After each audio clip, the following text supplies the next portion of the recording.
Bismillahirrahmanirrahim. Assalamualaikum warahmatullahi wabarakatuh. Syukur kehadirat ilahi kerana dengan izinnya dapat kita bersua pada kali ini dalam satu forum ilmiah. Sebelum itu, saya ingin mengalukan kehadiran tuan-puan ke majlis kita pada hari ini.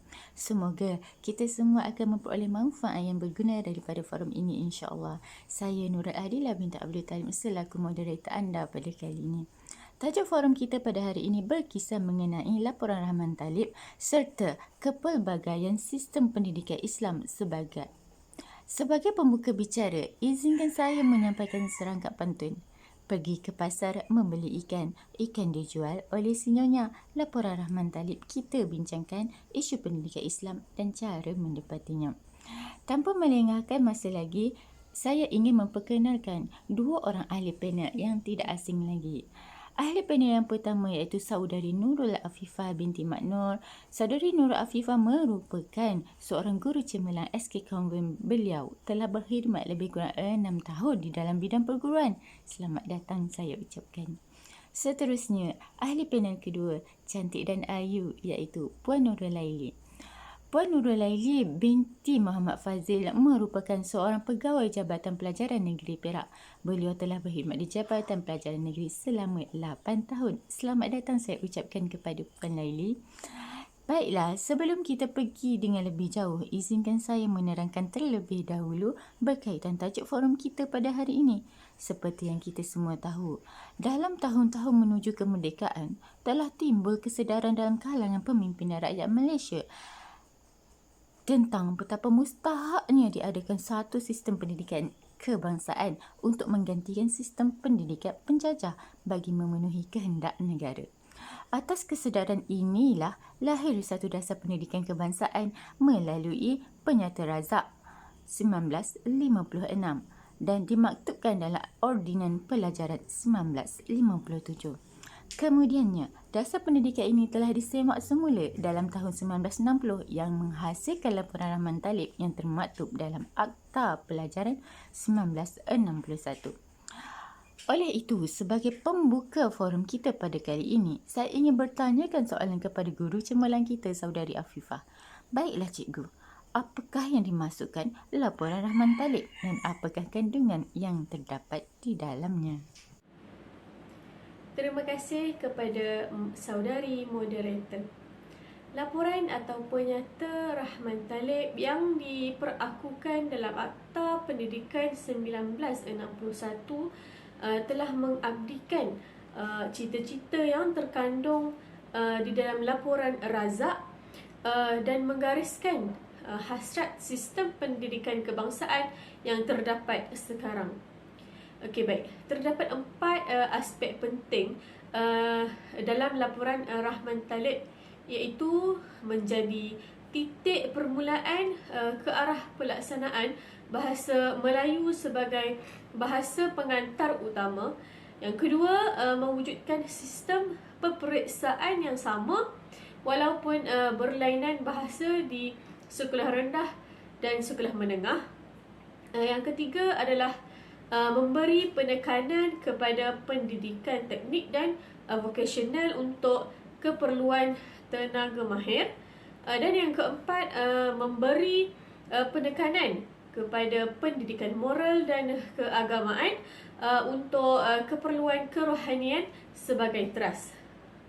Seterusnya adalah beberapa perubahan dan pindaan yang dibuat daripada laporan Razak yang dikenali dengan laporan Rahman Talib adalah yang pertama, pelajaran di sekolah rendah adalah percuma. Okey, seterusnya sekolah rendah menjadi sekolah kebangsaan dan sekolah jenis kebangsaan. Yang ketiga, sekolah pelajaran lanjutan merupakan persekolahan hingga umur 15 tahun. Okey. Yang keempat, murid naik darjah secara automatik. Yang kelima, pelajaran agama Islam bagi murid-murid hendaklah sekurang-kurangnya 15 orang. Okey, dan yang keenam, pendidikan akhlak dititik beratkan.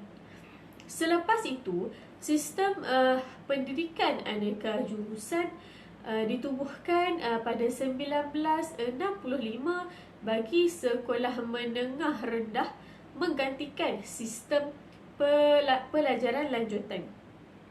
Mata pelajaran aneka jurusan di sekolah menengah pada ketika itu ialah seni perusahaan, sains rumah tangga, sains pertanian dan perdagangan. Walaupun hasrat dan tujuan Akta Pendidikan 1961 ini untuk menyatukan kaum yang ada di Malaysia, tetapi secara praktikalnya sukar untuk kita untuk mencapai matlamat itu, memandangkan pola tempat tinggal yang berlainan dan berbeza. Misalnya, orang Melayu tinggal di kawasan kampung dan pinggir pantai, kaum Cina tinggal di kawasan perlombongan, dan kaum India di kawasan ladang-ladang getah. Keadaan ini menyukarkan usaha penyatuan antara mereka. Okey, selepas laporan Rahman Talib 1960, muncul pula laporan-laporan lain seperti laporan Husin On 1971 dan laporan Mahathir 1976. Kedua-dua laporan ini adalah untuk mengkaji semula dasar pendidikan negara yang sebelumnya berdasarkan laporan Razak dan laporan Rahman Talib. Terima kasih kepada Cikgu Afifah atas penerangan yang ringkas tetapi padat itu. Baiklah, seterusnya kita beralih kepada ahli panel kita yang kedua, iaitu Puan Laili. Bolehkah Puan Laili menjelaskan apakah implikasi Rahman Talib kepada sistem pendidikan Islam selepas merdeka? Silakan Puan. Assalamualaikum warahmatullahi wabarakatuh. Terima kasih kepada saudari moderator. Pelajaran agama Islam bagi murid-murid hendaklah sekurang-kurangnya 15 orang, di mana pendidikan, akhlak ataupun moral dititik beratkan. Okey, dalam laporan Rahman Talib ini masih kita lihat berlaku di zaman sekarang, di mana bagi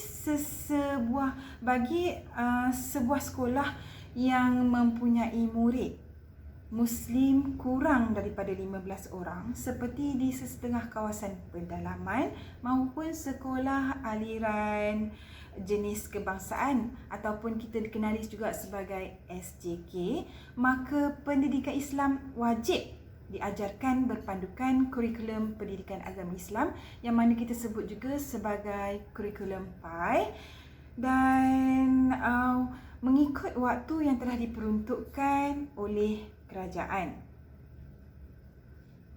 Bagi sesetengah tempat, terdapat istilah guru agama beredar, iaitu merujuk kepada guru pendidikan agama Islam yang telah ditugaskan untuk mengajar di sekolah jenis kebangsaan yang mempunyai murid kurang daripada 5 orang. Dan sekolah di mana guru tersebut mengajar secara beredar dikenali sebagai sekolah beredar, manakala sekolah yang asal guru tersebut dikenali sebagai sekolah pusat.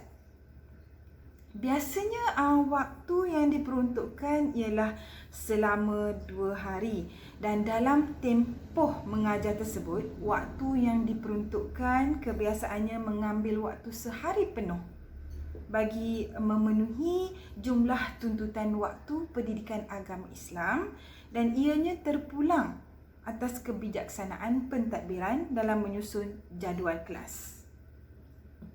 Okey, Fasa laporan Rahman Talib juga dikenali sebagai fasa perkembangan pendidikan Islam selepas merdeka. Berdasarkan kepada fasa inilah pendidikan Islam telah dimasukkan ke dalam kurikulum pendidikan, akan tetapi diajarkan selepas waktu persekolahan, iaitu di waktu petang.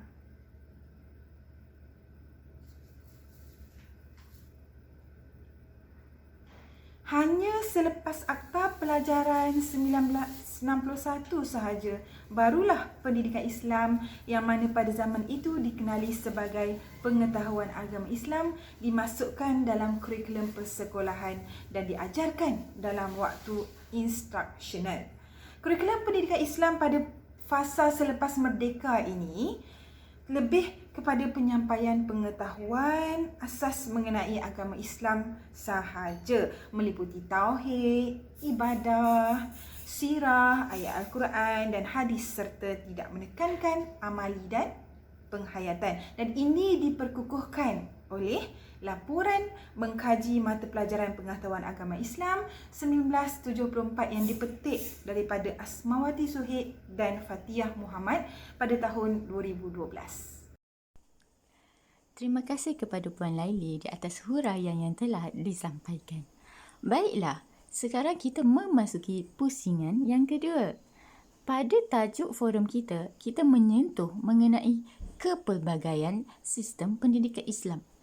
Perkembangan Islam di Malaysia sebagaimana yang kita tahu berdepan dengan dua zaman.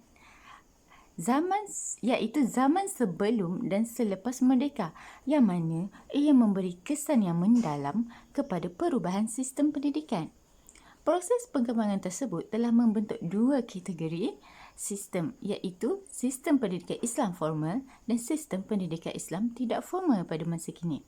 Antara sistem pendidikan Islam formal ialah sistem pendidikan Islam prasekolah seperti Tazkiyah dan Pasti, sistem persekolahan Islam seperti Sekolah Rendah Islam SMKA, SAR, dan sistem pengajian tinggi Islam seperti Yayasan Pengajian Tinggi Islam Kelantan.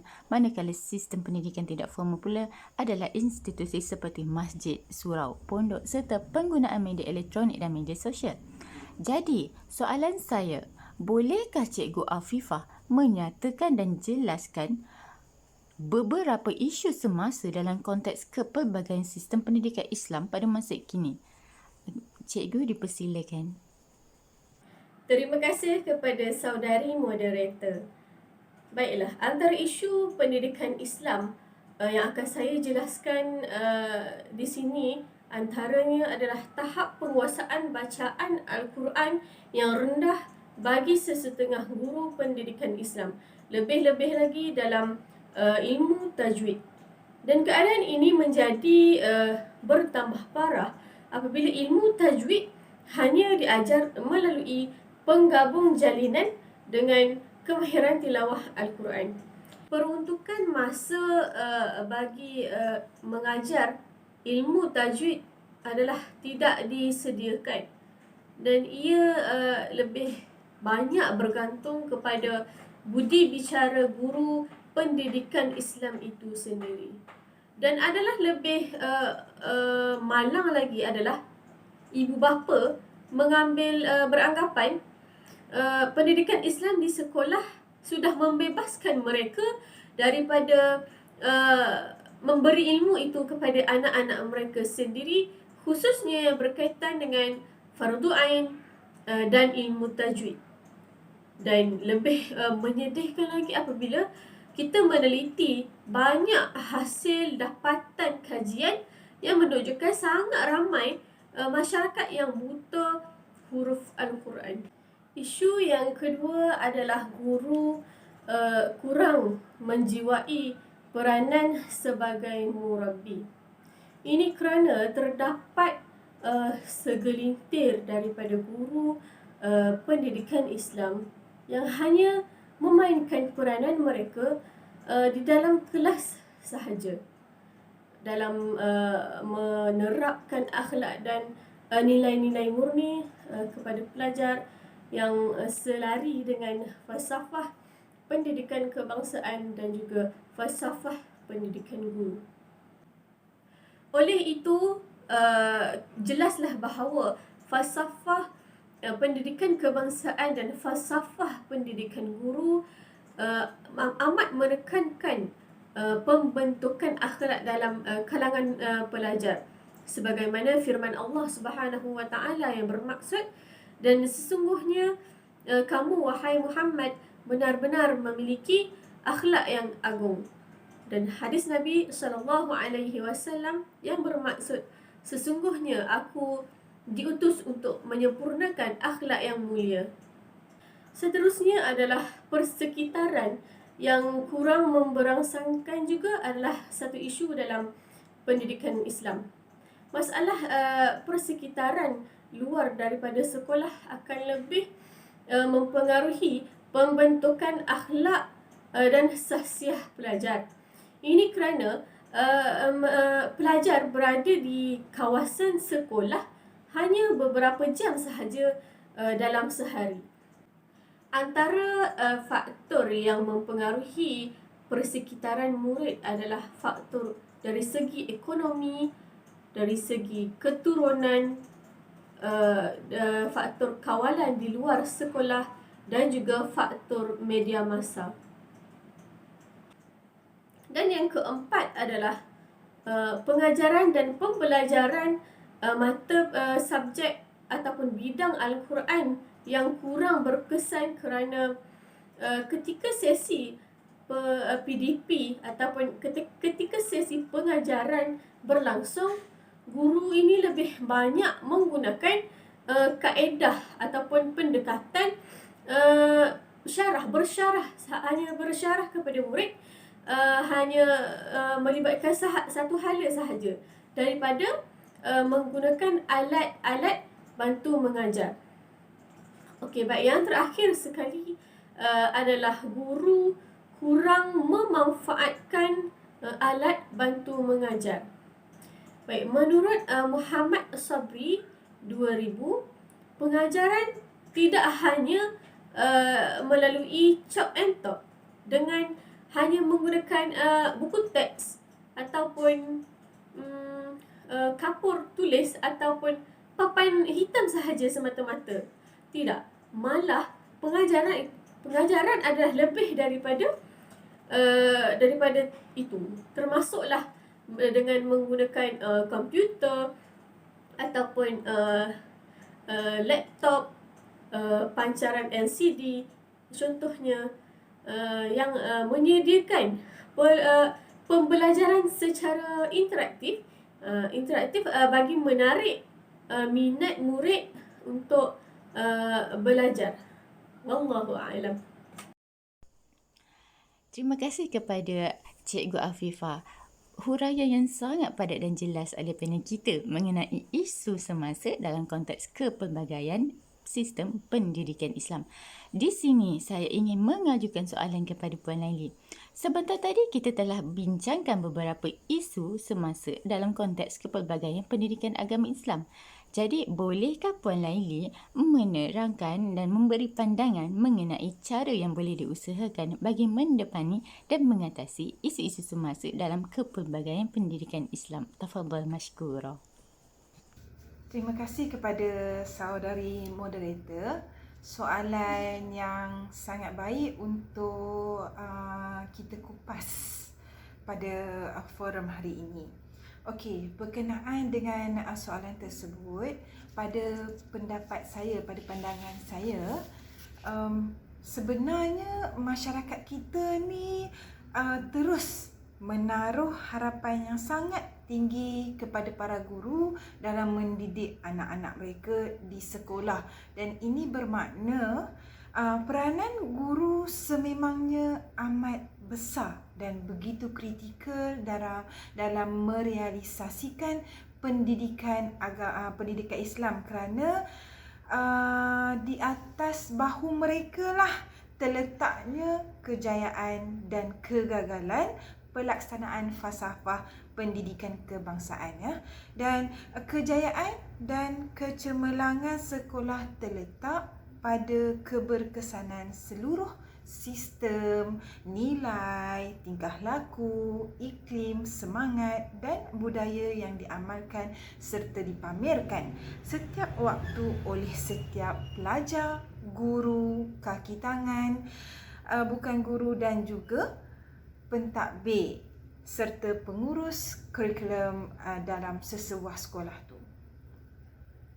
Para guru hendaklah menjiwai peranan sebagai murabbi yang berperanan menyampaikan setiap ajaran agama kepada seluruh anak didik mereka, dan seseorang guru mestilah melengkapkan diri mereka dengan ciri-ciri yang berkesan. Di sini saya ingin menyatakan, menurut Stephen Covey pada tahun 1989 dalam bukunya The 7 Habits of Highly Effective People, yang menyatakan ada 2 tahap proses perubahan yang perlu dilalui bagi mencapai status orang-orang yang paling berkesan, iaitu tahap yang pertama memenangi peribadi dan tahap yang kedua adalah memenangi publik. 3 tabiat ataupun habit yang utama bagi seseorang untuk memenangi diri peribadi adalah, yang pertama menjadi proaktif, yang kedua mulai dengan yang akhir di dalam fikir minda dan membuat dulu perkara yang pertama. Bagi memenangi publik pula, tabiat yang perlu ada adalah menang-menang, yang lebih dikenali sebagai think, win and win. Fahami dahulu, kemudian minta difahami, sinergi dan tajamilah mata gergaji. Itu menurut siapa? Menurut Stephen Covey 1989. Aspek penting di atas setelah kita kuasai, maka tidaklah sukar untuk menjadi seorang yang lebih berkesan, baik dalam melaksanakan tugas dan tanggungjawab sebagai seorang guru yang cemerlang, maupun sebagai seorang ahli organisasi yang boleh menjadi role model kepada orang-orang lain, khususnya para pelajar. Pengaruh guru terhadap pelajar-pelajarnya sama juga dengan pengaruh ibu bapa terhadap anak-anak mereka. Dengan adanya guru yang ikhlas di sekolah akan dapat memperbaiki dan alam pembelajaran pelajar-pelajar. Bahkan gurulah yang mewariskan para nabi dalam membentuk dan mengembangkan ilmu pengetahuan kepada pelajar-pelajarnya. Guru juga diakui, seperti yang kita tahu, guru juga diakui mempunyai pengaruh yang amat besar, terutamanya ke atas murid-murid sekolah rendah, ya. Yang ini dipetik daripada Wan Muhammad Zahid Muhammad Nordin pada tahun 2003. Alhamdulillah, terima kasih kepada kedua-dua ahli panel kita. Perbincangan yang sangat menarik dan memberi banyak ilmu kepada para penonton. Penonton sekalian, konklusinya, sebagaimana yang dijelaskan dalam kenyataan falsafah pendidikan negara bahawa pendidikan di sekolah adalah satu usaha berterusan ke arah melahirkan individu yang berpotensi dan bersepadu bagi mewujudkan insan yang harmonis dan seimbang dari segi jasmani, emosi, rohani dan intelek berdasarkan kepercayaan dan kepatuhan kepada Tuhan. Ini dapat dijadikan garis panduan bagi setiap pendidik di dalam mendidik setiap pelajar mereka. Menurut Robiah 1993, sesuatu sistem pendidikan itu ditetapkan oleh perkembangan yang terdapat pada hari ini dan juga perkembangan yang berlaku pada masa lalu. Ini menunjukkan pendidikan hari ini akan menjadi asas kepada generasi akan datang dan sedikit sebanyak harus diterapkan pada masa sekarang. Oleh itu, pengajaran yang berkesan perlu dilaksanakan supaya pembelajaran akan menjadi lebih sistematik dan menarik dan dapat menarik minat pelajar untuk belajar. Pelbagai isu yang terus timbul memerlukan kebijaksanaan kita untuk menyelesaikannya. Semua pihak perlu berganding bahu memikul tanggungjawab mengurus dan mentadbir suasana yang akan berlaku pada masa akan datang yang jauh lebih kompleks. Diharapkan semoga kecemerlangan akhlak dan akademik akan berjalan seiring sesuai dengan perintah agama yang tercinta, iaitu Islam. Baiklah penonton sekalian, masa sangat mencemburui kita. Sebelum kita mengakhiri majlis, terima kasih yang tidak terhingga diucapkan kepada ahli panel kerana sudi meluangkan masa menyampaikan topik perbincangan yang sangat bermakna bagi kita semua. Terima kasih juga kepada hadirin penonton yang setia mendengar sehingga ke penghujungnya. Sampai di sini sahaja rancangan forum kita pada hari ini. InsyaAllah kita akan jumpa lagi pada minggu hadapan dan pada hari dan waktu yang sama. Wabillahi taufiq wal hidayah. Wassalamualaikum warahmatullahi wabarakatuh.